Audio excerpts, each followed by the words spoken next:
এই সিইও 5 বছর ধরে খুঁজতে থাকা তার স্ত্রী মায়া এখন বারে কাজ করছে। চোখাচোখি হতেই দুজনেই স্তব্ধ। মায়া ভেবেছিল আরিয়ান মারা গেছে। আরিয়ান ঠান্ডা গলায় বলে, আমাকে বেঁচে দেখে অবাক হয়েছ? মারা কাঁপা গলায় বলে, তুমি বেঁচে ছিলে, তাহলে আমাকে খুঁজনি কেন? 5 বছর আগে তারা সুখী দম্পতি ছিল।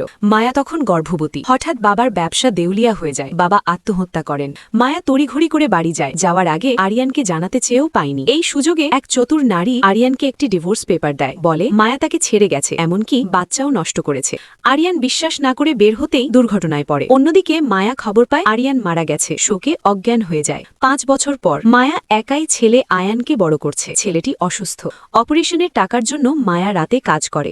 আরিয়ান বেঁচে আছে, এখন বড় ব্যবসায়িক উত্তরাধিকারী। সে বিশ্বাস করে মায়া তাকে বিট্রে করেছে এবং সন্তান নষ্ট করেছে। একদিন কবরস্থানে আয়ান বাবার ছবির মতো এক লোককে দেখে। মায়া বিশ্বাস করে না। অবশেষে বারে তাদের দেখা হয়। রাগে আরিয়ান মায়াকে অপমান করে। পরে সে মায়ার বাসা খুঁজে বের করে। ঘরে দুজনের জিনিস দেখে ভুল বোঝে, ভেবে নেয় অন্য পুরুষ আছে। রাগ করে চলে যায়। মায়া ফিরে দেখে আয়ান অজ্ঞান। হাসপাতালে ডাক্তার জানায় জরুরি সার্জারি দরকার। টাকার জন্য মায়া হোটেলে পিয়ানো বাজায়। সেখানে আরিয়ান ইচ্ছা করে তাদের পুরনো প্রিয় গান বাজাতে বলে। পরে সে প্রস্তাব দেয় তার বোন রিমার ন্যানি হলে মোটা টাকা দেবে। মায়া অপারেশনের জন্য রাজি হয়। একদিন দেরি করলে আরিয়ান তাকে বৃষ্টিতে হাঁটু গেড়ে শাস্তি দেয়। সে চিৎকার করে বলে, তুমি আমাকে ছেড়ে গেছো, সন্তান মেরেছ। মায়া অবাক, আমি কিছুই জানি না। হঠাৎ মায়া অজ্ঞান হয়ে পড়ে। হাসপাতালে তার বান্ধবী ডাক্তার সত্য জানায় তাদের ছেলে বেঁচে আছে। ছোট আয়ান এগিয়ে এসে বলে, তুমি আমার বাবা।